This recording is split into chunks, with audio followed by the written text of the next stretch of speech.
Episode 3 of Lucky begins with a flashback. Priscilla, Dutch and Lucky watch as John makes a deal with someone to help them move large amounts of cash. He tells Priscilla that he's finalised a year-long deal for them, and she responds by telling him they need to slow down on the amount of cash flow.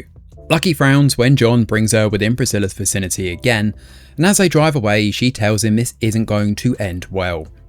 Agent Rand watches the whole thing through her binoculars from some distance away. Back in the present, Lucky hides in Dutch's car as he drives to Priscilla's estate.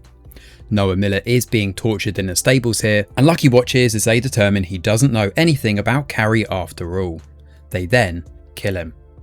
Lucky receives a call from her father and panics, saying she doesn't know what to do. He manages to calm her down and tells Lucky to find a safe place first and then call him from there. Lucky then steals Noah's ID and runs off. Now Agent Rand and Agent Gates investigate the gas station where Dutch fought Lucky. Now Rand wants to keep following Lucky's trail, but Gates wants to investigate Carrie and the car he rented under Priscilla's name.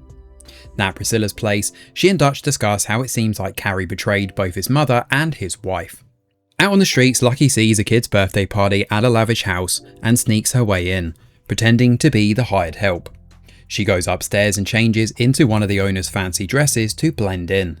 Now when everyone is busy with a cake cutting, Lucky steals the guests' wallets, one of their purses and gift envelopes with cash in them.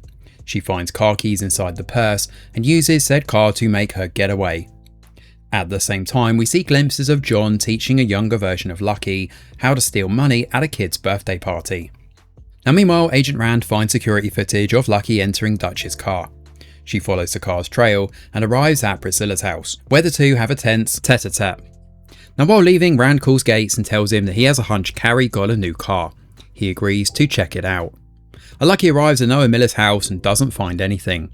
However, next door is a woman who makes fake IDs, likely the same person that Carrie met.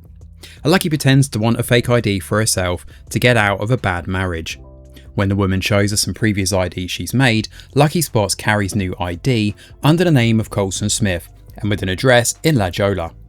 Now on the road again, Lucky gets a call from her father, on a burner phone I may add so he can talk freely, and when he learns she's found Carrie, he tells her not to be emotional and to simply get the money and leave. She agrees, but getting into Carrie's new place won't be easy. Lucky goes to a bar and flirts with a man named Eric first, who happens to be a real estate agent for the place Carrie is staying. They go back to his office with Lucky pretending to be drunk until she takes his phone and threatens to call his wife. Now under threat of blackmail, she makes him give up the key and access codes to the property Carrie is staying in. Elsewhere, Rand finds a car that Carrie has rented. As a result, he also has Carrie's new ID with his new name and address. Simultaneously, Whitaker calls Priscilla and says that he's got a location on Carrie. Lucky enters Carrie's house and sees that he's going to the beach for a swim. Now while he's swimming, she searches the house for the cash but can't find it.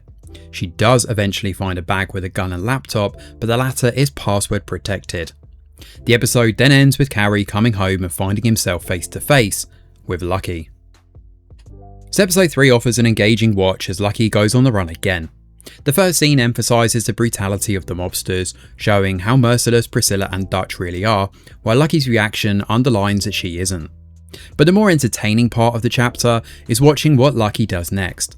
Sneaking her way into a birthday party at a lavish house, stealing clothes and pocketing cash while no one's looking is all incredibly fun to watch. Particularly since Anya Taylor-Joy moves with such ease and finesse through all of Lucky's actions. It's the same joy as watching a heist film. This continues as she finds Carrie's location and figures out a way to get to him. Sitting in a bar and seducing a man doesn't seem like the obvious choice, and the episode pulls a more interesting move by revealing Lucky's intention later on, rather than showing the hand immediately. The episode then ends by turning the focus onto Carrie, with Lucky, Whitaker, Priscilla and the detectives all learning about his location. It's a solid way to end the chapter, with all the parties involved now heading to the same location. The episode also continues to have sleek visuals and some snappy editing in the scene where Lucky gets her photograph taken, which works really well. Overall, the series continues to offer a thrilling and engaging ride.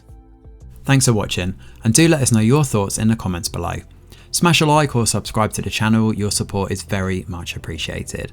I'm Greg Wheeler, and from all of us over here at The Review Geek, we'll see you on the next video.